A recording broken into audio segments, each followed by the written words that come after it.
Apralim, conectando a indústria alimentícia. A indústria paranaense de alimentos representa 12,7% do PIB nacional e 19,7% do PIB estadual. Ainda segundo dados do CAGED, um grande destaque na indústria de transformação, responsável por 32,6% dos empregos formais. Neste cenário, nasce nossa associação, a Apralim, Associação das Indústrias Alimentícias do Paraná. Associação que representa as indústrias do setor com o objetivo de desenvolver, promover a competitividade e defender os interesses dos associados. Tenha acesso a informações exclusivas, novas tecnologias, além de pesquisas, relatórios de mercado, webinars, eventos, feiras nacionais e internacionais, seminários e missões empresariais. O networking e a força da coletividade. Ao se associar à Apralim, você terá a oportunidade de se conectar com outros profissionais do setor, trocar informações sobre o mercado, tendências e soluções para problemas comuns, representação comercial e política de defesa dos interesses em comum. A Apralim representa os interesses da indústria alimentícia em nível comercial, político e institucional, lutando por questões que impactam o setor, como políticas públicas, legislação e regulamentação. Ao se associar, você terá uma voz forte para representar seus interesses, além de contribuir para o desenvolvimento do setor. Acesso a programas de desenvolvimento profissional. Como membro da Apralim, você e sua empresa terão acesso a cursos, workshops e treinamentos que contribuem para a atualização e desenvolvimento dos seus profissionais, aprimorando suas habilidades e conhecimentos necessários para a formação de carreiras empresariais e para o desenvolvimento das organizações. Ampliar a visibilidade e credibilidade do seu negócio no mercado, pois indica que você está comprometido com o setor e segue boas práticas. Além disso, ao participar de eventos especializados para o setor, você terá a oportunidade de apresentar sua empresa e produtos para um público altamente qualificado. E muito além de fortalecer o networking, obter acesso a condições vantajosas para a aquisição de insumos, serviços e investimentos. Ao unir forças com outras empresas, você ganha poder de negociação, reduzindo custos e aumentando sua competitividade.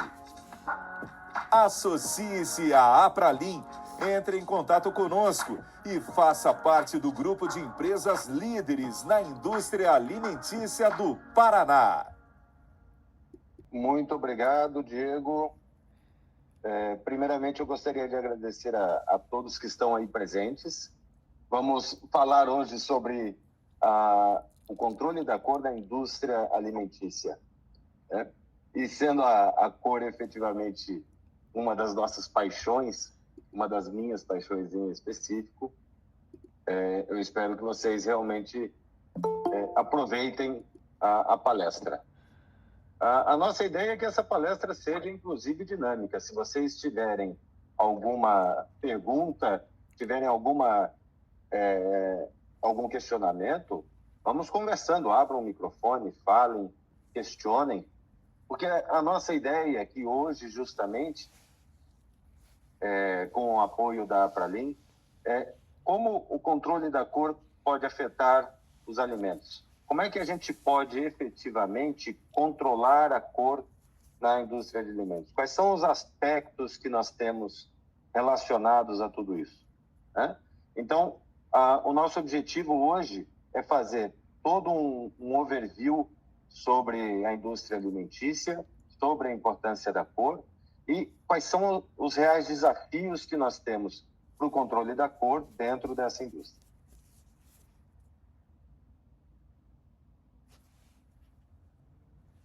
Inicialmente, eu gostaria de me apresentar. Então, meu nome é Marcelo Copete. Eu sou especialista em gerenciamento de cores, no controle da cor, nos mais diversos ramos, inclusive industriais. Já tenho passagem por alguns ramos industriais. Sou consultor em diversas tecnologias de impressão, em todas elas, na verdade. E algumas delas, inclusive, elas interagem com a indústria alimentícia, sendo justamente a parte de embalagens, onde nós temos também soluções, justamente para que a gente possa atuar no controle de cores em todos os segmentos, em todos os aspectos que realmente afetam a cor.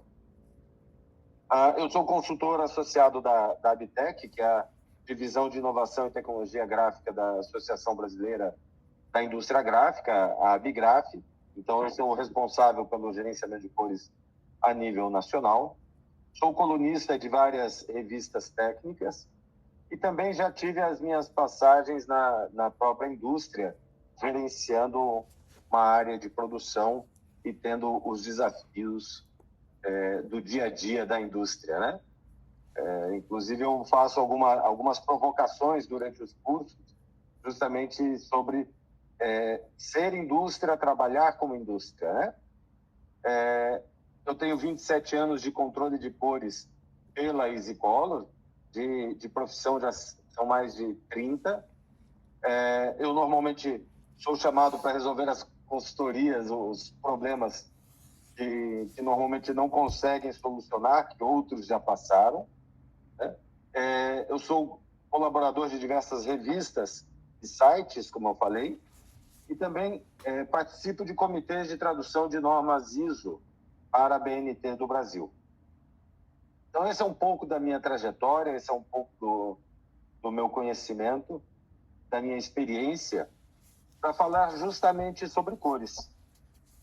E a primeira provocação, a primeira coisa que eu quero colocar é qual é a importância da cor, né? O que seria para nós um mundo sem cores? Seria justamente um mundo assim muito triste, muito sombrio.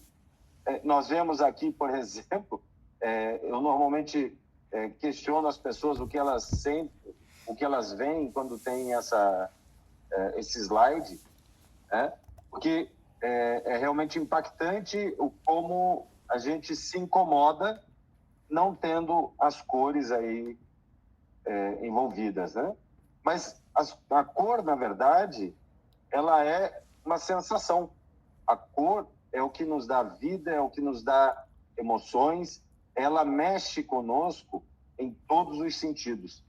Então, a importância da cor, ela não é somente técnica. A gente vai ver um pouco disso, porque para fazer essa pesquisa, para fazer essa palestra, inclusive, eu fui fazer algumas pesquisas extras e fui descobrir que na pré-história a gente se preocupava muito mais entre cores verdes e vermelhas, né? Então, o nosso histórico de se preocupar com a cor era justamente que a cor vermelha era boa para consumo naquela época. Então, estava muito ligado diretamente a uma fruta vermelha, mais madura e próxima do consumo, boa para consumo. As aves, por exemplo, historicamente também, elas buscam cores escuras, cores azuis, por terem riqueza de lipídios. E aí, justamente, a gente começa a entender o porquê da cor ser importante para nós. Quando a gente fala nutricionalmente, todo mundo deve lembrar, ou já deve ter ouvido, de que o nutricionista diz assim: você tem que comer de forma colorida, justamente porque cada uma das cores traz um grupo de vitaminas, sais minerais, ou seja, alimento para o nosso corpo de maneira efetiva. E também, na Roma Antiga, surgiu o ditado comer com os olhos, né? Então, normalmente eu digo assim que estou comendo com os olhos, eu como com os olhos, mas é que na Roma Antiga era muito comum que nós tivéssemos os funerais e a Roma Antiga era muito conhecida pelos seus deuses, pela sua cultura, e nos funerais eram servidos banquetes aos deuses, né, para que aquela pessoa fosse bem recebida. Mas qual é o detalhe? a gente não podia comer essa comida que era ofertada aos deuses. Então, lá surgiu a ideia de comer com os olhos, surgiu a expressão comer com os olhos. A cor também ela está muito relacionada à cultura. Então, tem diversas pesquisas, diversos estudos que falam sobre determinadas situações. E um dos estudos que eu conheço e que faz sentido mostrar como interessante é que uma determinada bebida dada para ser tomada por habitantes de Taiwan e da Inglaterra, por exemplo, a bebida que era tomada, ela parecia ter sabor, parecia ser menta para o pessoal local, e na Inglaterra parecia ser framboesa. Quer dizer, a cor ela é extremamente importante e diferente em cada região do planeta, justamente pela cultura. E isso nos leva a entender qual é a importância da cor, não somente nessa situação, né? Porque é importante que a gente entenda que a gente tem a cultura relacionada e para empresas que estão exportando, isso também tem que entrar no nosso foco, na nossa realidade. E a gente efetivamente compra pela cor, né? Um exemplo inicial aqui é que se o abacaxi estiver levemente amarelado, ele tá bom para consumo, né? A gente pode comê-lo. Tá? A maçã, quando ela está amarronzada, não, essa maçã já passou, né? Ela não está boa para comer. Então, na prática, o que acontece é que nós compramos pela cor. Como é que a gente escolhe efetivamente o que a gente compra? A gente escolhe, será pelos nutrientes, pelas vitaminas, pela doçura? Na prática, o primeiro quesito que a gente olha é a cor, né? Então, existem determinadas pessoas, por exemplo, que passam na área de compras de alimentos e olham para a cor e já tomam uma decisão. Se você vai pegar um alimento no frigorífico do supermercado, a primeira decisão que você toma é a cor. Você olha e você diz assim, isso está bom ou isso não está bom. Se não está bom, a sua decisão já está tomada por não comprar. Então, para você poder ser competitivo, para você poder estar realmente dentro do jogo e você ter a chance de decidir a compra do seu consumidor, ele efetivamente vai decidir inicialmente pela cor. Existem algumas pesquisas que dizem que entre 65% e 70% da decisão é efetivamente pela cor, principalmente nos alimentos. Mas a cor efetivamente não é só alimentos, não é só área de impressão, não é só a embalagem. Eu resolvi trazer aqui algumas outras áreas de interesse só para a gente ampliar o nosso leque do que nós podemos controlar nas cores. E o detalhe é que não são todas as áreas aqui, né? Então, a gente tem, por exemplo, arqueologia. A arqueologia, existem padrões de cores criados justamente para você poder identificar tipos de solo. Então, existem padrões de cores, como está mostrado aqui na figura ao lado. Então, esses padrões de cores, eles são justamente padrões de solos. E aí você pode identificar se o solo está correto, se não está correto, se ele se aproxima de um solo de outra área do país, de outra área do mundo. Então, as conversas entre arqueologistas na agricultura também isso é utilizado para que você possa fazer comparações entre solos de maneira efetiva. Na agricultura, um caso interessante que nós tivemos foi uma grande empresa da indústria agro querer calibrar todos os seus monitores da central de controle. Eles fazem medições da lavoura, eles têm drones que fazem toda a captura da lavoura e eles queriam efetivamente ver a cor verde correta nos monitores. Por que isso? Quem trabalha com agricultura sabe que o tom do verde da folha diz muito sobre nutrientes, sobre falta d'água, sobre excesso d'água. Então, eles precisavam enxergar nos monitores o verde real, não podia ser um verde diferente. Na área de segurança, a gente sempre tem padrões específicos, então, a sinalização viária, o amarelo pintado da sinalização viária, tudo isso é definido também. Uma área que eu achei muito interessante é a vida selvagem. Os padrões de cores também são usados para categorizar, inclusive, cores de pássaros, cores de penas, quer dizer, para que você possa trazer de maneira objetiva os dados, né? E até porque todos nós enxergamos diferente, você utilizar padrões, inclusive na vida selvagem.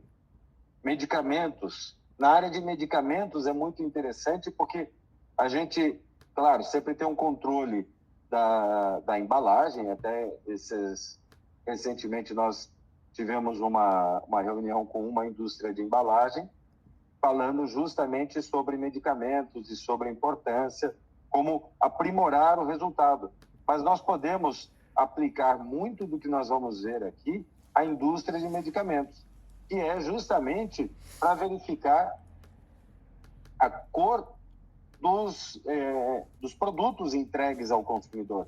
Então, eu não posso ter um xarope sendo entregue em cores diferentes a cada vez que o consumidor vai comprar. Isso sempre leva a questionamentos, né? Quando a cor está errada, a gente sempre questiona. E a gente está muito numa fase de fake news, de falsificações.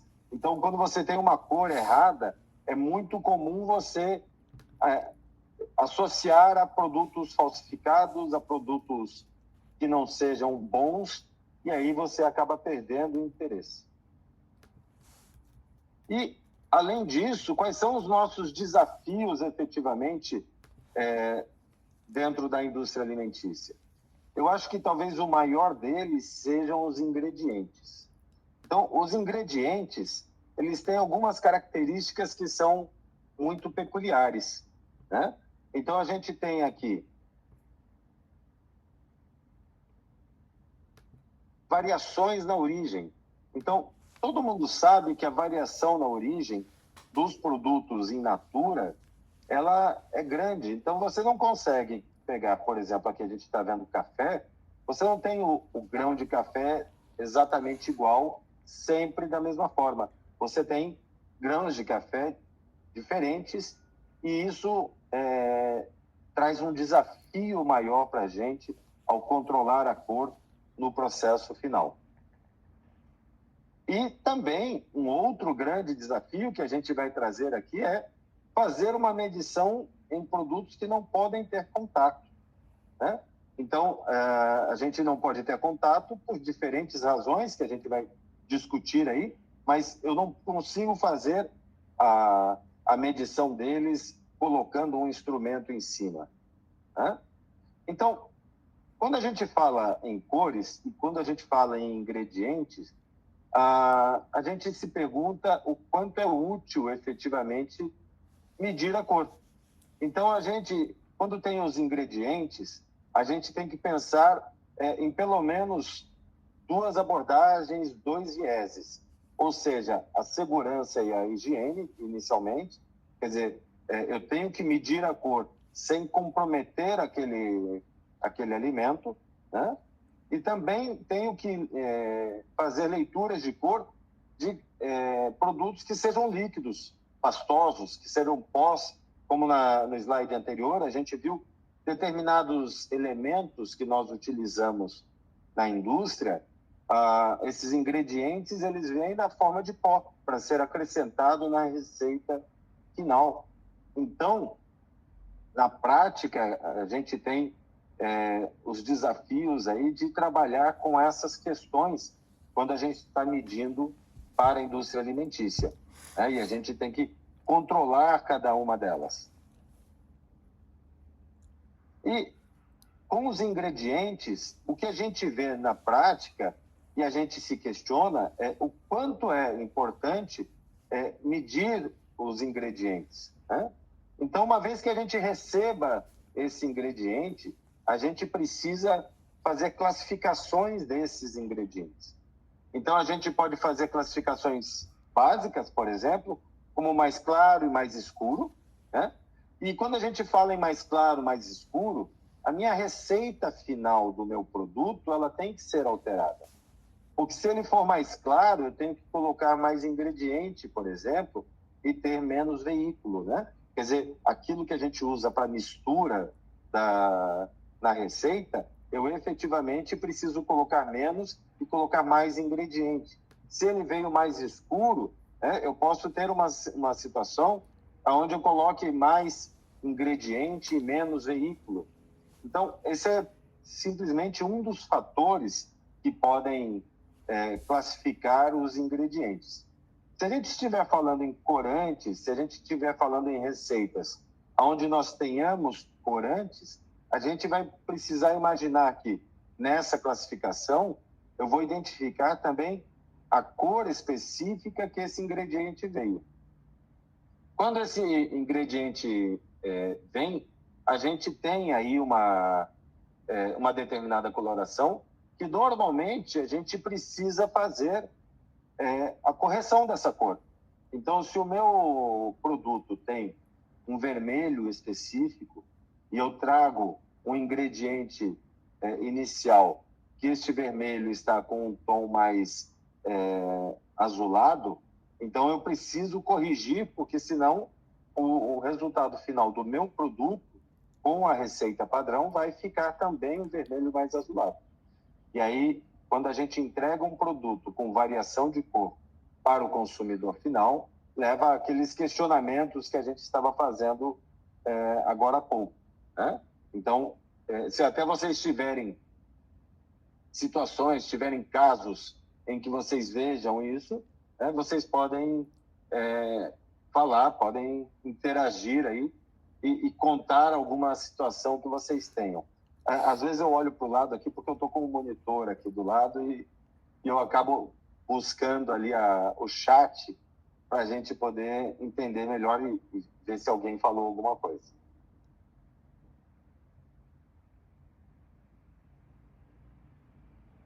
Mas quais são as vantagens de a gente controlar a cor, controlar os ingredientes, por exemplo? Porque existe uma máxima na indústria da impressão de que se entra lixo, sai lixo, né?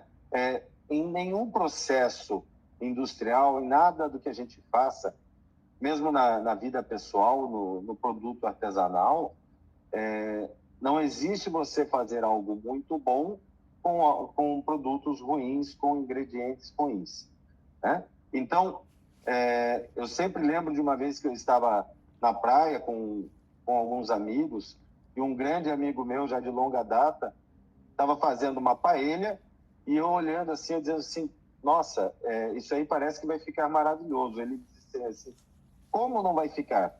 Olha a qualidade dos produtos que a gente comprou para fazer a receita, né?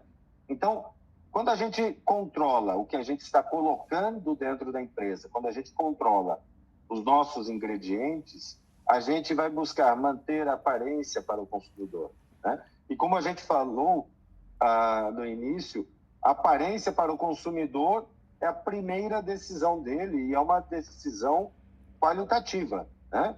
Ela é uma decisão em que ele decide ali se ele compra ou se ele não compra, né? Então, se você conseguir se manter na situação de comprar, você continua tendo a opção de compra. Se você não estiver fora do jogo, se você tiver o erro na cor, você simplesmente acaba tendo uma situação em que o cliente desiste do seu produto. Tem algumas histórias muito interessantes nessa situação, porque eu tenho um grande cliente em que ele contratou um ex-gerente de supermercado para controlar uma das áreas da empresa dele. E quando eu conheci essa pessoa, eu cheguei assim, olha, a primeira coisa, ó, vamos sentar e eu vou te fazer algumas perguntas. E eu perguntei para ele assim, quando chega o produto no supermercado com a cor correta ou com a cor errada, o que acontece quando vem com a cor errada? Quando vem a embalagem errada? Quando vem o produto com uma cor estranha? Ele disse, não acontece nada. Não vende. A gente devolve para o fornecedor e é rechaçado. Então, na verdade, a aparência para o consumidor é extremamente importante, ela é decisiva, né? Uma outra característica de qualidade que a gente precisa entender é a consistência entre lotes. Porque se eu não tenho consistência entre os lotes, eu também não me mostro capaz de fazer um produto de qualidade, né? Então, se você pega um determinado produto, e aí normalmente eu faço a analogia com produtos como presunto, mortadela. Se você vai lá e compra o presunto, e a primeira questão que você olha é a cor do presunto para você poder fazer a compra, né? E se você olha aquela cor e você acaba tendo alguma memória daquela cor, e você vai fazer uma compra depois e a cor está alterada e você percebeu isso, você começa a colocar em dúvida a credibilidade daquele fornecedor, daquele fabricante, né? Então, controlar a cor também torna o controle de processo mais objetivo. Controlar o processo de maneira objetiva é um dos itens mais importantes de toda o controle de cores, de toda a colorimetria, seja em que indústria você escolher.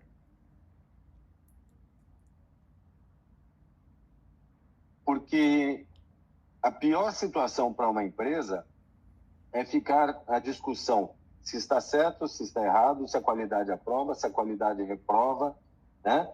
E aí a gente vai ver o que acontece, e na prática isso trava toda a produção, você perde produtividade. Determinados produtos, você perde lotes. A gente vai falar mais para frente sobre alguns casos reais e a gente vai ver que em determinadas situações você pode perder milhares de litros de um lote porque a cor estava errada, né? Então, controlar a cor tem a vantagem também de objetivar o processo, ser numérico, ser definitivo. A gente também, controlando a cor, a gente pode se adaptar a padrões internacionais. Então, as empresas que buscam fazer o controle da cor, inclusive para entrar em mercados estrangeiros, para exportar, que é normalmente um mercado bastante atrativo, mas a gente sabe o quanto ele também é exigente. E a gente prova que a gente consegue produzir de acordo com as especificações que eles exigem, atentando a padrões internacionais. Ou seja, a gente consegue efetivamente fazer com que a gente tenha uma amostra, uma certificação de que nós fizemos um produto conforme as especificações, os requisitos que eles nos deram, né? Controlar a cor também é muito importante quando a gente fala em ingredientes sintéticos ou naturais. Esses sintéticos ou naturais, a gente sabe que o sintético, a gente consegue manter a cor do produto muito mais estável. Mas, mesmo assim, é importante que a gente mantenha este controle, porque uma das coisas que a gente mais vê na indústria é que o fornecedor, ele muitas vezes, ele precisa ser catequizado, precisa ser educado. Então, se o fornecedor percebe que você não tem controle de processo, ele te manda todas as variações possíveis, porque ele sabe que você não tem o que reclamar. Quando você recebe um produto de um fornecedor e você diz, olha, esse produto aqui está errado, seja pela cor, seja pela consistência, seja pela transparência, você devolve o produto, ele começa a te entregar produtos melhores, porque ele sabe que se ele te entregar um produto com variação, ele vai acabar tendo o produto retornado. E não só isso, toda a administração desse problema, a questão de se explicar com você, cliente, o porquê que foi errado, né? E uma categoria que eu deixei por último e que eu acho extremamente importante é que quando você controla a cor dentro de padrões internacionais e você classifica nesses padrões internacionais, a cor, inclusive, ela define categorias em que você pode vender seus produtos em uma categoria premium, ou seja, você tem o mesmo produto, só que você consegue, através da classificação de cor, dizer, eu consigo vender esse aqui mais caro. A gente vai ver um caso específico sobre isso, que é bem interessante. Mas, efetivamente, o que a gente espera sobre o controle das cores? Como que a gente vai controlar essas cores efetivamente? Eu posso controlar as cores de maneira visual. Inicialmente, essa é a primeira maneira de a gente controlar as cores. Então, a gente vai fazer efetivamente a criação de padrões master e padrões de trabalho, né?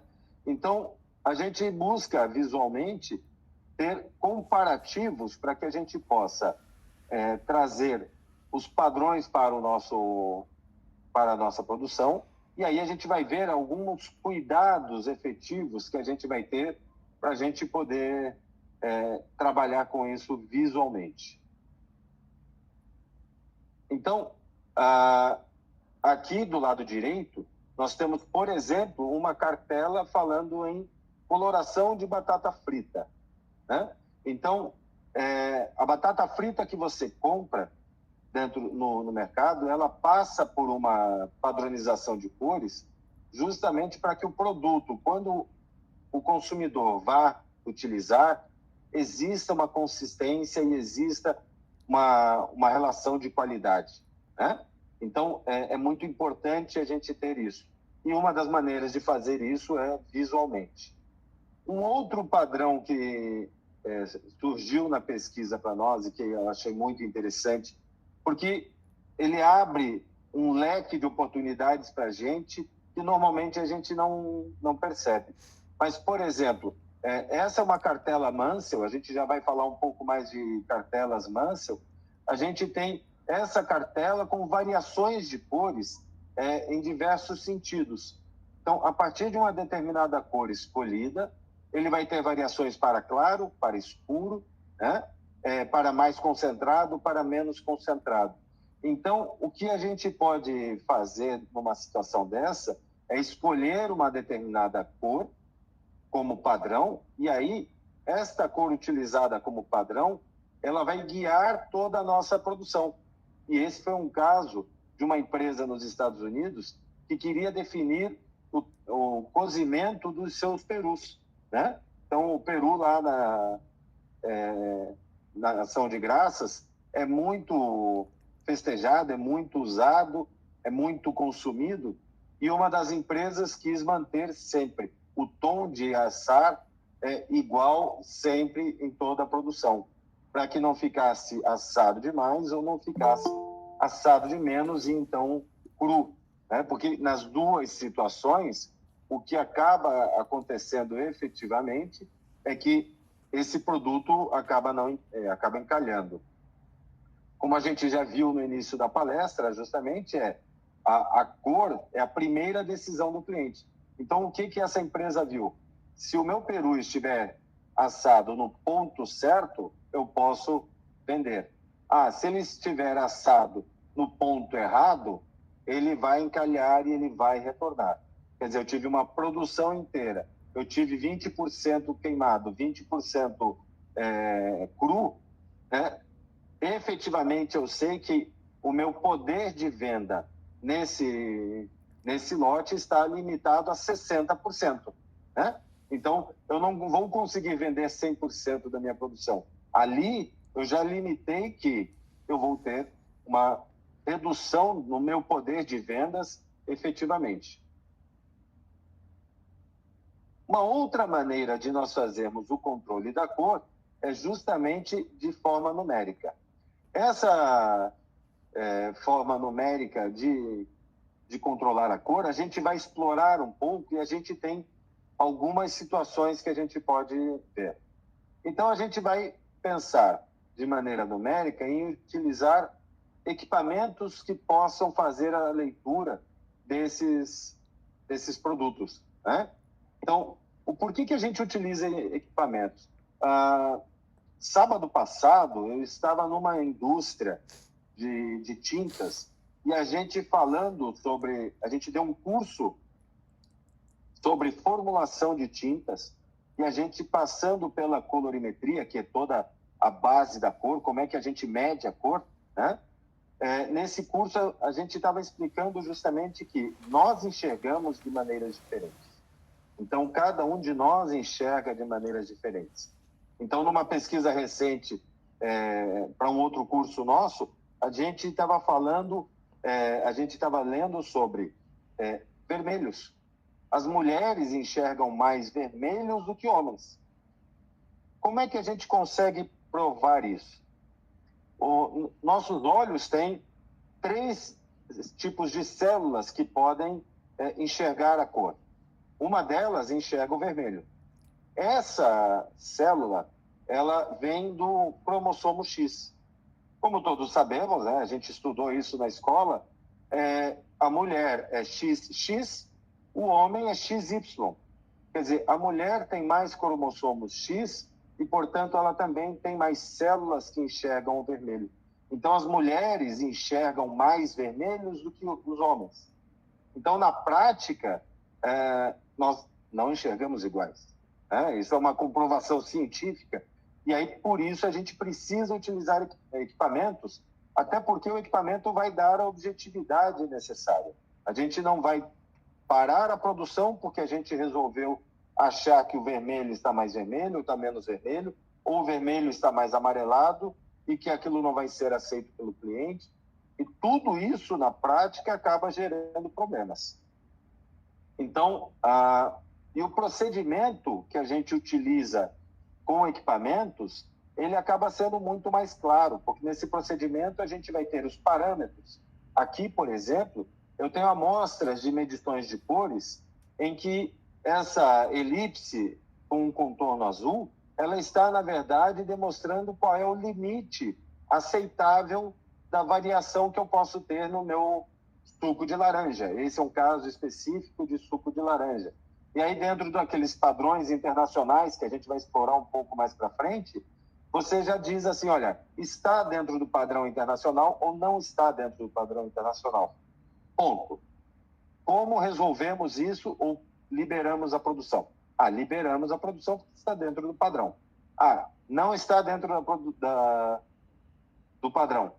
Como resolvemos isso? Então, é essa objetividade que a gente ganha trabalhando com o controle da cor e principalmente quando a gente trabalha numericamente. Mas é importante a gente lembrar que a gente tem uma influência direta da luz sobre os materiais. Então, quando a gente tem, na prática aqui, a gente colocando o produto exposto em diversos lugares, é importante a gente sempre saber o quanto essa luz influencia ou não. Então, é muito comum que a gente dê a indicação para as empresas de que elas tenham cabines de luz para poder simular esse resultado, para avaliar qual é o impacto da luz visualmente no produto. Então, cabines de luz, normalmente, elas têm diferentes tipos de iluminantes, justamente para que a gente possa avaliar se o produto está alterando de acordo com a iluminação. E, normalmente, isso tem muito a ver com a formulação que é colocada no seu produto. E aí a gente volta aos ingredientes, aos seus corantes. Então, se você muda um pouco o corante, pode ser que ele te dê um resultado diferente em uma determinada cor e você acaba não tendo esse resultado. É muito utilizado por donos de marca.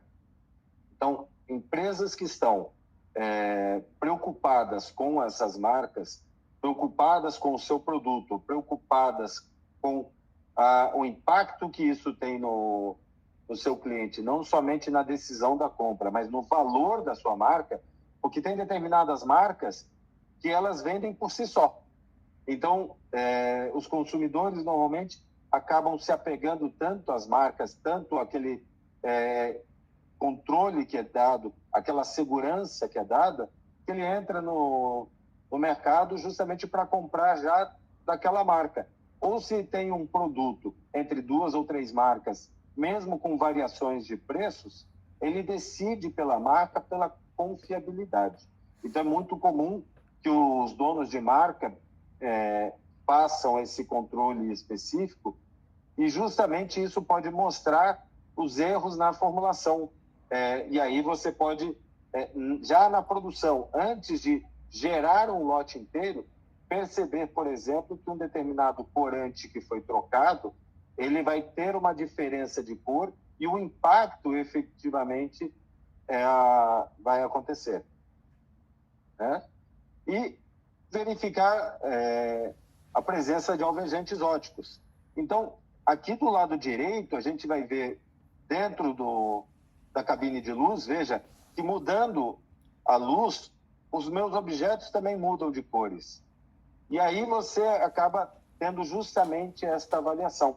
Então, é muito comum também que as empresas nos contatem para avaliar essas cabines de luz e verificar se as lâmpadas estão dando resultados esperados, e aí a gente pode ter essa variação. Um caso muito específico, que eu acho que é muito ilustrativo disso do que a gente está falando, são, por exemplo, os frigoríficos onde são vendidos carnes, né? De açougues e outros itens desses. Todas as lâmpadas desses frigoríficos, eles têm que ter uma cor específica, justamente para evitar que a cor da carne que está sendo vendida seja alterada. Então, se você utiliza uma luz de cor diferente, você pode fazer simplesmente com que o seu vermelho da carne, o vermelho do seu produto final, seja simplesmente estragado aos olhos do consumidor, e aí ele vai enxergar uma cor esverdeada naquele vermelho. Uma carne esverdeada parece podre, né? E aí você já não compra.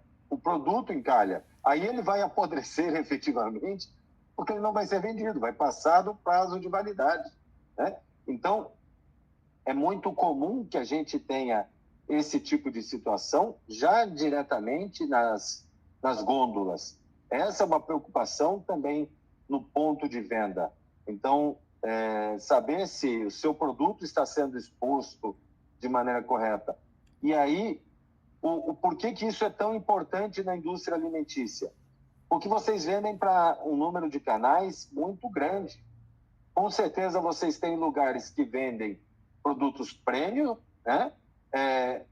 Onde eles têm maiores cuidados, mas você também tem aqueles pontos de venda do bairro, onde são lojas menores, onde efetivamente eles não têm um controle tão apurado em diversos itens, em diversas situações. E aí, efetivamente, você começa a ter essa preocupação também que a luz interfira. Então, fazer a avaliação da luz, fazer o uso das cabines com as diferentes lâmpadas, e até existem razões do porquê utilizar esses tipos de lâmpadas, justamente, até a gente explicou isso no curso de colorimetria na indústria de tintas, né? Como é que a gente faz essa avaliação. E vamos falar de tudo isso com casos reais, vamos colocar isso na prática, né? O primeiro deles seria um caso de um mojito que é vendido, e aí qual é o objetivo deles? Manter a cor do produto, né? E qual é o desafio? Produzir lotes de 10 mil galões. 10 mil galões são cerca de 37 mil litros de forma consistente. O porquê disso? Porque os ingredientes que eles utilizam, eles variam de cor de acordo com o lote que eles chegam. E eles precisam manter o resultado da cor final do produto deles para que o cliente tenha a segurança de comprar sempre a mesma bebida, sempre da mesma cor, né? Então, eles começaram a controlar a cor depois que eles começaram a perder lotes inteiros de bebida, porque eles estavam errando na receita. A gente já vai falar um pouco mais sobre isso, mas esse é o grande desafio, você poder manter os lotes consistentes. Esses lotes normalmente são muito grandes. Então, o erro em um lote desses custa muito caro, e a gente normalmente comenta assim, o custo não é só o financeiro. 37 mil litros de uma bebida dessa, vamos colocar um valor de $1 por litro, né? Só para a gente mensurar, nossa, são 37 mil dólares. Ah, mas veja, o tempo investido para produzir isso, você vai ter que produzir tudo novamente, e se você não tem controle, você está na tentativa e erro. Quando você não controla, né, você está na tentativa e erro. E aí você vai tentar a sorte para que o próximo lote saia correto, né? Qual é a dificuldade maior neste caso dos mojitos? É justamente a variação dos ingredientes naturais, tá? Então, a gente tem que medir esses ingredientes naturais e precisamos adaptar a receita de acordo com os ingredientes recebidos. Então, esse é um caso real de controle de bebidas, né? Um outro caso é justamente o suco de laranja. Então, o suco de laranja, ele dá diferentes cores de acordo com a área plantada, com os tipos de solo. Então, essa combinação de área plantada, tipos de solo, insolação, chuva, né? Tudo isso leva a uma cor específica do suco de laranja. E daí qual é o desafio? É medir líquidos sem tocar no produto. Então, a gente precisa fazer a medição desse suco de laranja e saber qual é a cor que ele tem. Mas eu não posso tocar no produto. A gente vai definir melhor isso na frente, mas qual é a dificuldade? Líquidos podem atravessar, né? A luz pode atravessar esses líquidos ou não, né? O que pode tornar a medição mais complexa. O suco de laranja, por exemplo, a USDA, que nós estamos vendo esse ícone aqui, esse badge, me fugiu a palavra agora, esse brasão, justamente mostrando qual é o grau do suco de laranja. Então, a USDA, para quem não sabe, é, na verdade, a Secretaria de Agricultura americana. Então, eles definem regras claras para os produtos e para a classificação em diversas áreas. Então, o que eles fazem é criar toda uma especificação que você precisa atender, e aí as compras internacionais, elas são guiadas justamente por essa graduação. Então, lembra que eu falei de um produto premium, definindo a cor? Então, o suco de laranja, por exemplo, se você atinge um grau A, por exemplo, como está ali no rótulo, você vai ter efetivamente uma chance de vender o seu produto, o teu suco de laranja, com um preço superior, porque ele atingiu uma graduação premium, uma graduação A. E aí você consegue efetivamente aumentar o valor de venda do seu produto. Então, quando a gente faz as medições de cores, a gente não está somente controlando o lote a lote, mas a gente também pode classificá-los de maneira adequada, de acordo com essas escalas internacionais, e aí você, utilizando os equipamentos específicos para essas situações, você vai conseguir demonstrar isso, né?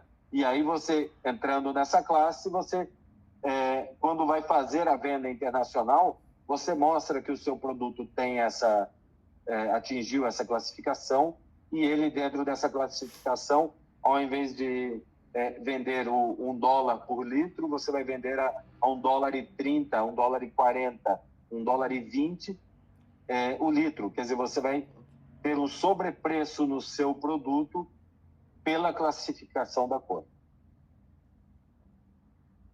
Um outro desafio que a gente encontrou foi classificações, por exemplo, de sorvetes.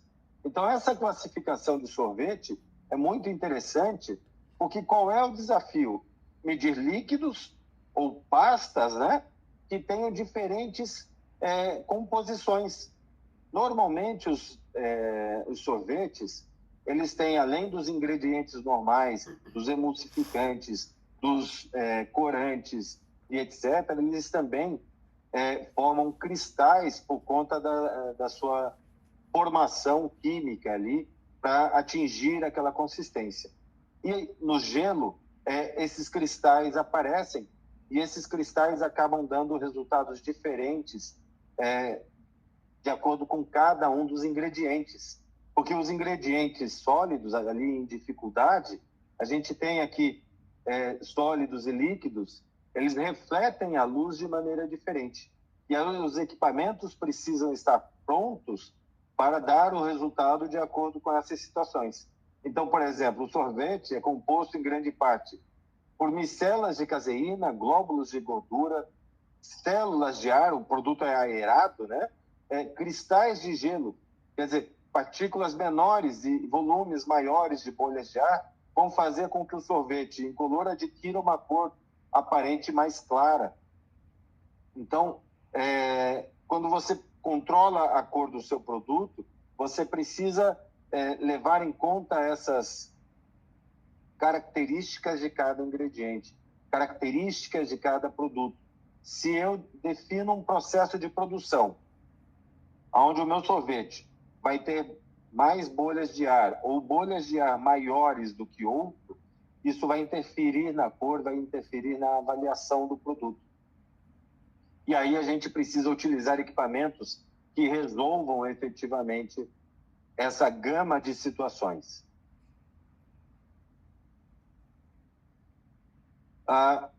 Casos reais também na área visual. Então, como é que a gente classifica batatas fritas, né?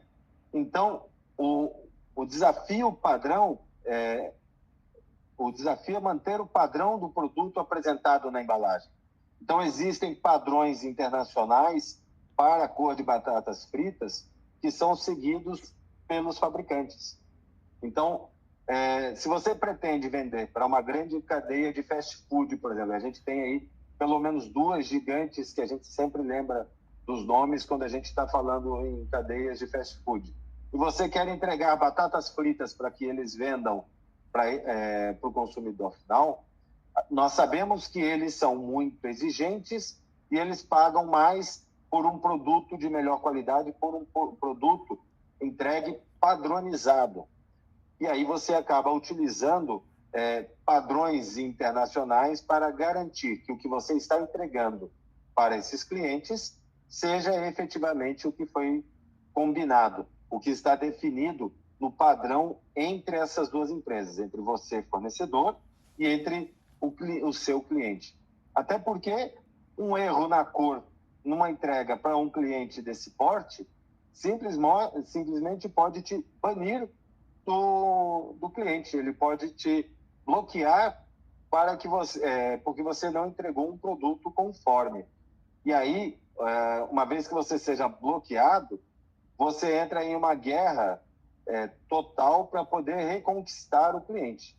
E sempre reconquistar o cliente é muito mais caro do que você ganhar um cliente. Então, se você está ganhando um cliente porque você trabalha de maneira padronizada, trabalha da maneira certa, você entra e não sai mais, né? Então, essa a situação.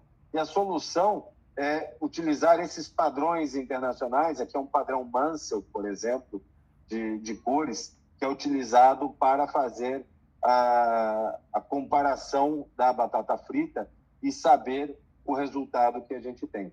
E isso também existe uma norma da USDA, da Secretaria de Agricultura americana, que define procedimentos e padrões para a batata frita.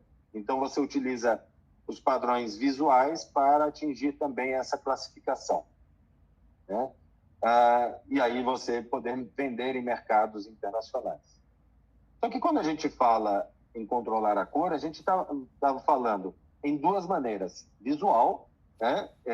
E com equipamentos. Nós vimos casos reais até agora das duas situações. Agora, se a gente vai utilizar equipamentos, o que a gente tem efetivamente como importante para os equipamentos? Quer dizer, a gente tem equipamentos inicialmente com contato, né? Dentro da indústria alimentícia, os equipamentos de contato eles estão muito mais relacionados às embalagens, onde você vai poder fazer a medição dessas embalagens, sejam elas texturizadas ou sejam elas metalizadas. E aí esses equipamentos, eles têm que ter uma geometria, eles têm que ter uma construção similar ou com a mesma tecnologia utilizada pelos equipamentos que vão medir sem contato, justamente para que a gente tenha uniformidade nas medições e que essas cores tenham resultados similares, que a gente possa concordar com esses resultados. Então, equipamentos sem contato, a gente tem aqui algumas amostras de equipamentos que podem medir, por exemplo, pastas e pós, né? Então, esse equipamento, ali nós temos uma garrafa de ketchup, mostrando justamente que o ketchup é um tipo de pasta, um tipo de produto líquido que você precisa medir sem ter contato. Você não pode pegar um equipamento com uma ótica e mergulhar no ketchup. Você vai estragar o seu equipamento, você vai contaminar o seu produto, né? Então, você precisa ter efetivamente essa ligação sem contato, tanto da parte de segurança e higiene, quanto da parte da ótica dos equipamentos, né? Então, por isso, eles são utilizados para medir esse tipo de material. Esse mesmo equipamento, ele é versátil, ele pode fazer medições de materiais também por contato, outros materiais. Aí, por exemplo, a gente tem couros, tem outros materiais que podem, às vezes, ser associados dentro de uma linha de produção em que você pode fazer esse tipo de medição. E aqui um outro exemplo de medição de pós. Quer dizer, eu posso ter canela, vamos pensar em um dos produtos que a gente entrega ao consumidor final, e você precisa definir que o seu produto sempre vai chegar efetivamente naquela cor específica, né? E que a gente não vai ter variações do nosso produto. E é engraçado como uma das coisas que a gente mais preconiza nessa área, o controle da cor, a gente tem que lembrar da questão de lotes. Porque quando você tem lotes e você vai entregar a canela, por exemplo, me passou pela cabeça agora, você vai repor no seu ponto de venda a canela. E aí, quando você entrega a canela, né, o segundo lote, se ele estiver diferente do primeiro, isso vai gerar dúvidas no cliente na compra. E aí pode ser que um determinado lote venda, pode ser que outro lote venda, ou pode ser que os dois não vendam, justamente porque estão diferentes entre si. E aí, uma vez a dúvida instalada na cabeça do consumidor, a regra básica é, na dúvida, não compre. Infelizmente, é uma equação direta assim, né? Então, esses equipamentos sem contato, eles são equipamentos para a gente fazer medições e, inclusive, até a gente isolar amostras, né? Então, quando a gente faz, por exemplo, medições, esses equipamentos, aquele que tem ali a figura do ketchup, nós temos ali diferentes recursos. Então, aquele equipamento eu posso, por exemplo, em um material que não seja... Porque a pasta de ketchup ela é homogênea. Eu tenho outros produtos que são entregues e eles não são homogêneos. Então, eu preciso escolher a área onde eu vou medir. Então, esses equipamentos permitem, através de uma câmera, definir o ponto aonde você vai fazer a medição da sua cor. Porque se você escolher aqui um ponto em cima desta área, você vai ter uma cor definida, uma cor mais escura, e você vai fazer uma correção nesse lote errada, né? Então, você precisa pegar normalmente uma área limpa, uma área sem interferências, para que você possa ter toda a sua medição da cor, a comparação do seu padrão com a sua amostra, para que você possa efetivamente ter essa avaliação. E esse tipo de recurso permite, inclusive, que em áreas onde você tenha, inclusive, diferenças efetivas, você possa escolher o ponto aonde você está medindo a cor. Então, ali você vai pegar e vai ter aquela informação localizada. E aí você pode, dentro da sua amostra, definir que você vai medir somente naquele ponto, porque é aquele ponto que você entende que você tem uma amostra adequada para você fazer a sua medição. Tá? E quando a gente fala em equipamentos sem contatos, eu comentei que uma das dificuldades para a gente medir líquidos é quando você tem líquidos opacos ou líquidos transparentes. Essa é a grande dificuldade aí. Então, líquidos espessos, eles podem normalmente ser medidos porque a luz não atravessa eles. Então, por exemplo, alguns exemplos que nós temos aí, cidra de maçã, cerveja escura, né? Sucos de laranja, você pode fazer medições em equipamentos em que eles atuem apenas por transmitância, quer dizer, por reflectância, ou seja, você vai incidir a luz e ela vai refletir, e você faz a medição, que é o caso que está sendo mostrado nessa imagem. Tá? Então, a gente tem aí essa situação.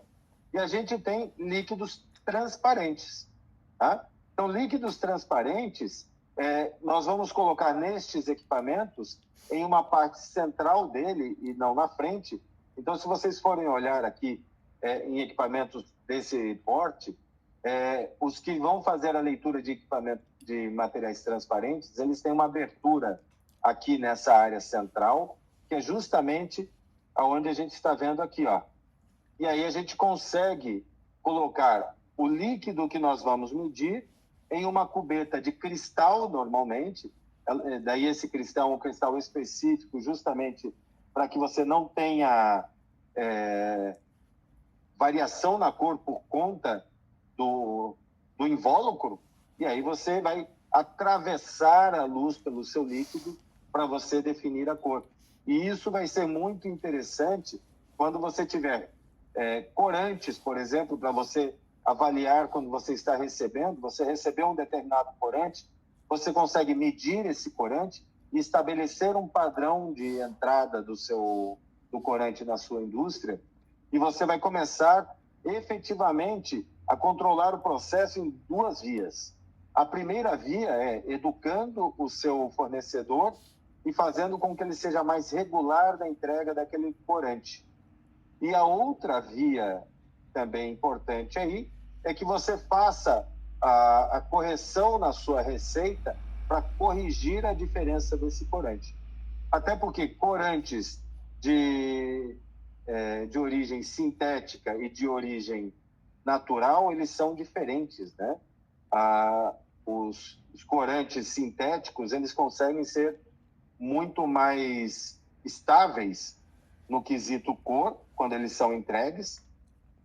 E é importante lembrar que a gente aí não avalia somente cor, a gente avalia também concentração. Então, porque se o seu fabricante, o seu fornecedor, te entrega um corante menos concentrado, isso significa que, se na sua receita você dizia que ia utilizar 5 litros de corante para aquele lote, né? Ou 50 litros de colorante para aquele lote, ou 100 litros de colorante para aquele lote, vamos pegar o 100 para um número redondo, e aí ele te entrega um produto menos concentrado, ao invés de 100, você vai colocar 130, 150, e isso vai mudar a sua fórmula de maneira substancial em diversos aspectos. Primeiro, que se você tem 150 litros dentro de um lote, ao invés de 100 litros, isto no volume final impacta. A segunda situação é questão de custo, porque daí você pagava por um determinado produto para você usar 100 e você teve que usar 50% a mais, o seu custo também está subindo. Então, quando você controla a entrada do corante na sua indústria e você consegue fazer análises como estas, você está evitando que o problema se instale dentro da sua empresa. E aí, a partir do momento em que você aceitou esse produto na sua empresa, o problema passa a ser seu e você tem que resolver dentro da sua fábrica. E aí você vai ter que fazer todo o cálculo, você vai ter que fazer toda a matemática para alterar a receita do seu produto para que ele seja efetivamente igual em termos de cor, consistência e outras características que você tem para o seu produto, iguais ao final. Então você passa a ter um processo mais complexo porque você recebeu uma matéria-prima não conforme. Mas eu não tenho um padrão para isso. Mas uma das coisas que eu falo num dos cursos que eu dou é que o poder do histórico é maravilhoso. Então, quem trabalha com qualidade, quem trabalha com gestão e vê uma sequência de medições, você já começa a definir o que é uma variação aceitável, o que não é uma variação aceitável. Você começa a restringir padrões para o seu fornecedor. E aí você diz assim, olha, você me entregou 5 lotes dentro desse trimestre. Né? Nesses 5 lotes eu tive uma variação de 5. Né? Vamos buscar, neste primeiro momento, baixar para 4. E dentro de 6 meses vamos buscar baixar para 3. E assim vamos estabelecer o que é o ponto de equilíbrio entre o que o fornecedor consegue efetivamente te entregar e aí você ter mais uniformidade na sua produção. Né? E justamente quando você está fazendo todo o controle, é importante que, além dos equipamentos, você tenha softwares de controle de qualidade. Então, por exemplo, esta tela está mostrando o Color IQC, que é um software de controle de qualidade, IQC Quality Control em inglês, né? E aí você tem justamente a informação de controle de qualidade. E até como eu tinha falado antes, essa é uma tela do software que está utilizando padrões da USDA para suco de laranja. Então, você já define, de acordo com aquele padrão de coloração de suco de laranja, em que você tem justamente a variação aceitável ou não aceitável por aquela norma do seu suco de laranja. Então, quando a gente olha essa tela, a gente vê ali justamente o OJ1, né? Que OJ seria Orange Juice. Então, você define qual é o padrão dele, nós colocamos um padrão de 3 ali, atingimos um padrão de 3 dentro da escala de Orange Juice. Tá? E aí você consegue definir claramente como é a sua qualidade. E principalmente, você criar com esses softwares históricos, criar os seus padrões, porque nem tudo vai ser suco de laranja, mas você pode definir o padrão da cor do seu presunto, da sua mortadela, da pasta que você vai entregar, do ketchup, né? E aí você, definindo essa cor numericamente, você passa a controlar o seu processo de maneira específica. E aqui a gente vê que aquela imagem que eu coloquei aqui do ketchup, fazendo a medição sem contato, utiliza o mesmo software aqui justamente de controle de qualidade para que a gente possa rastrear tudo que é importante. E, inclusive, falando em rastreamento, e daí quando a gente fala em controle de lotes, é muito importante a gente lembrar que para grandes clientes, nós precisamos ter rastreabilidade. Então, a gente utilizar softwares como esses permitem dizer efetivamente qual foram as medições naquele lote de produto em que existe um questionamento por parte do cliente. E aí você consegue fazer todo o rastreamento. E aí, se você continua fazendo esse controle de qualidade na recepção da sua matéria-prima, no seu corante, no seu pó que você está usando como ingrediente, você consegue estender essa rastreabilidade até o fornecedor. E aí você pode começar a pegar problemas de produção em que a origem do problema foi efetivamente uma matéria-prima com problemas, e aí você diz assim, ok, eu estou produzindo da maneira correta. Dentro da fábrica eu tenho um processo constante. O problema estava na matéria-prima que eu recebi. Como é que nós resolvemos isso? Nós estabelecemos padrões com esse fornecedor, a gente trabalha em cima de um PDCA com esse fornecedor para que a gente possa evoluir no controle, ou muitas vezes o fornecedor pode chegar e dizer simplesmente assim, eu não tenho condições de atingir essa norma ou de atingir esse padrão que você quer, e você acaba escolhendo pela troca do fornecedor. Mas tudo isso você faz em cima de dados e fatos, em cima de situações em que você tem efetivamente dados concretos para definir, né?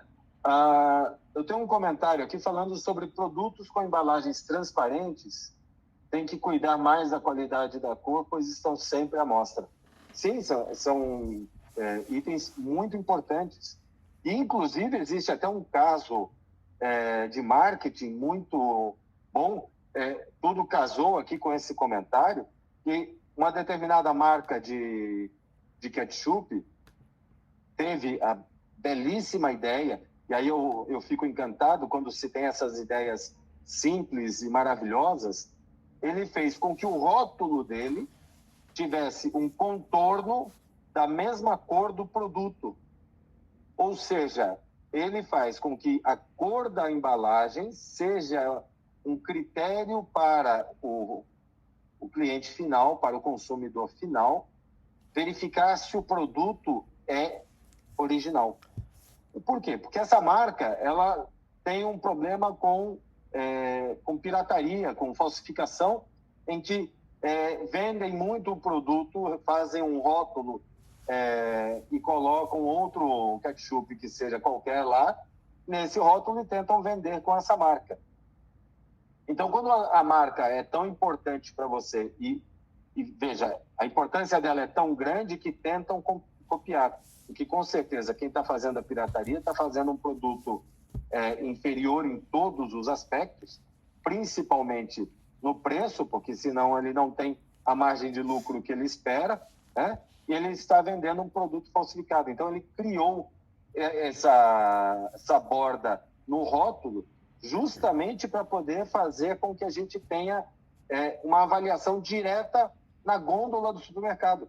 E aí, qual é a beleza disso? O consumidor pode identificar um produto falsificado e simplesmente não compra, né?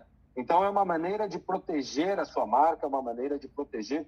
E aí entra aquele equipamento que eu falei de medição com contato, e aí aquele equipamento a gente pode utilizar no mesmo software de controle de qualidade. Quer dizer, qual é o objetivo disso? Você cruzar todas as informações e parar de ter diferentes informações e dificuldade na comunicação da cor entre os diversos pontos do seu processo de produção.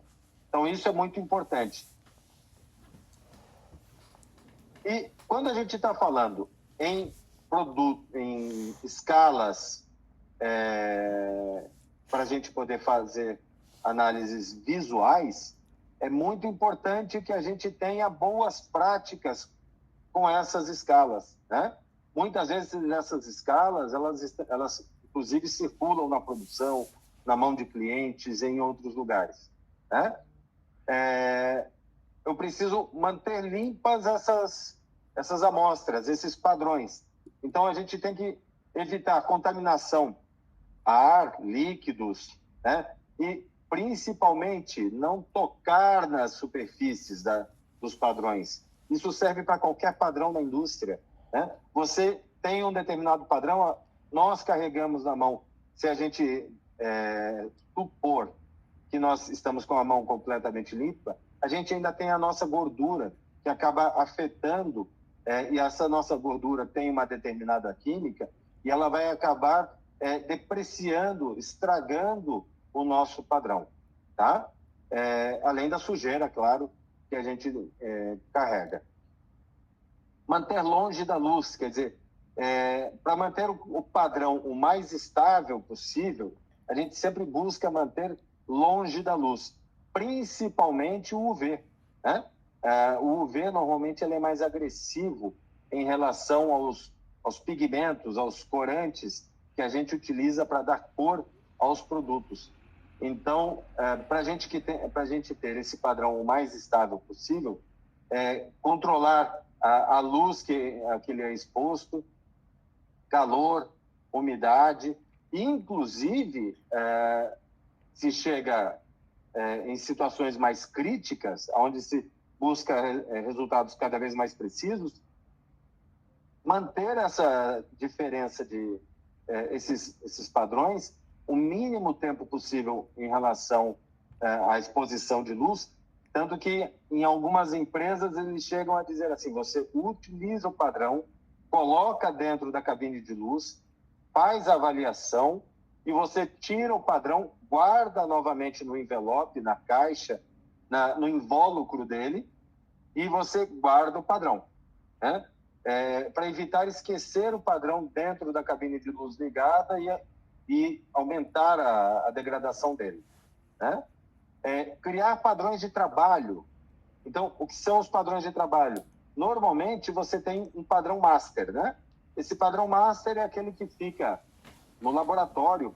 Tem determinadas empresas que têm salas específicas, armários específicos para guardar os padrões master de trabalho, em que eles são manipulados o mínimo possível para que eles possam manter esses resultados. E aí você vai buscar justamente esse resultado, esse controle, para que você tenha efetivamente o seu padrão master cuidado.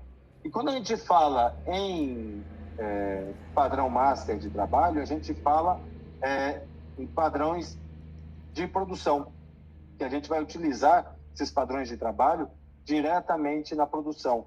Esses padrões eles vão ser usados nas máquinas onde estão sendo produzidos os materiais para fazer comparações. E aí é sempre importante que a gente lembre da iluminação. A gente falou de iluminação lá atrás. Quer dizer, onde você estiver avaliando, a luz que você está avaliando, ela tem que ser a luz padronizada. E também na qualidade, quer dizer, ao final do produto, da produção, aonde você vai ter a qualidade atuando normalmente, você pode ter também padrões de trabalho. Então, esses padrões de trabalho, eles têm que estar conformes o master. E esses padrões de trabalho, a característica deles é que eles são substituídos a cada 2, 3, 6 meses, dependendo do tipo de produto, dependendo até da resistência à luz que os pigmentos, que os corantes que vocês usam atuam. E aí a gente tem que ir trocando esses padrões de trabalho. E o nosso padrão master, ele se mantém lá intacto ou o mais protegido possível, para que a gente possa substituir esses padrões de trabalho e eles ficarem muito próximos daquele padrão master. Então, o padrão master é a nossa referência principal. A gente tomar cuidados com tintas, substratos, pigmentos, corantes, né? Que os seus padrões sejam amostras fiéis do que você vai produzir. Existem muitas tentativas de simular com algumas outras tintas, com alguns outros substratos, padrões de trabalho ou masters, e a gente tem que tomar muito cuidado. Como regra geral, a gente coloca que padrões master e padrões de trabalho, eles devem ter os mesmos componentes da produção, ou seja, eles devem ser fiéis também na sua composição. Tá? Isso é uma característica que normalmente a gente coloca que é bastante importante fazer. E sempre contrate um especialista, porque na prática o conhecimento vai transformar a sua realidade, né? Quando você contrata um especialista, você está reduzindo prazos e desperdícios, né, com tentativas e erros, porque é muito comum quando você tem especialistas envolvidos no processo em que você passe a adotar boas práticas, que você passe a corrigir a sua solução e em pouquíssimo tempo você já está com a sua produção correta. Quando você não contrata, você vai tentar com um lote, tentar com 2 lotes, tentar com 3 lotes, até que o prejuízo é tão grande que você diz assim, se eu tivesse contratado especialista lá no início, eu não teria tido tanto prejuízo, né? E essa indústria que nós estivemos dando o curso de formulação de tintas, que é um curso que pode ser aplicado também à área alimentícia, de como você buscar acertar as cores, o que você tem que pensar quando faz essa situação.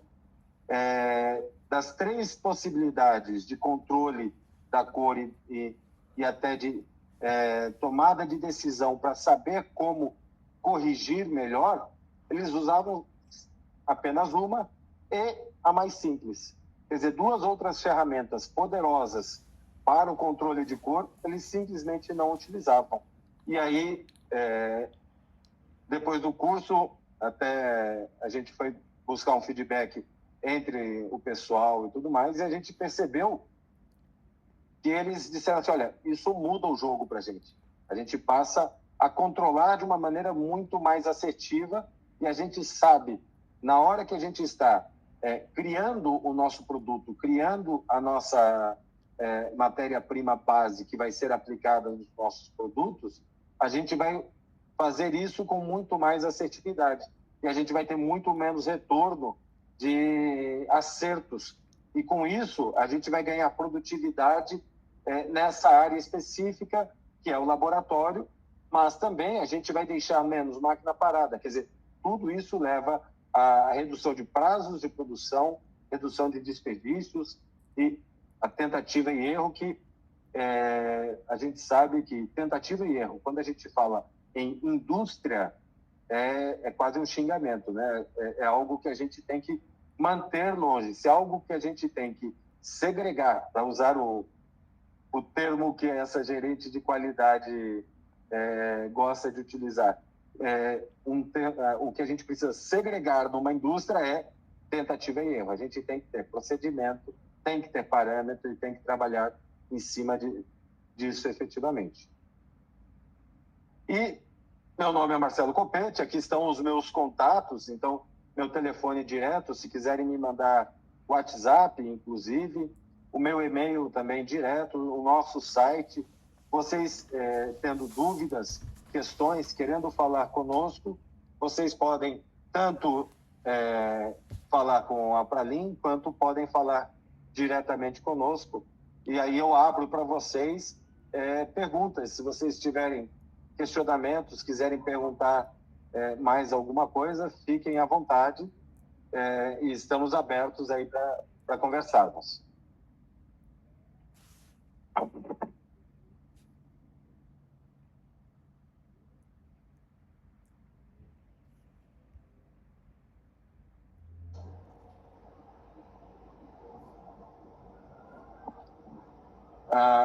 Eu estou vendo que tem pessoal aqui de algumas empresas.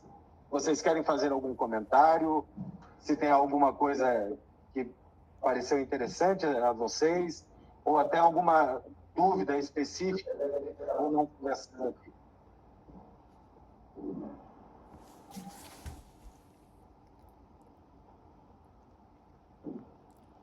Oi, a Gabriela acho que abriu o microfone, abriu e fechou. Tinha alguma dúvida, Gabriela?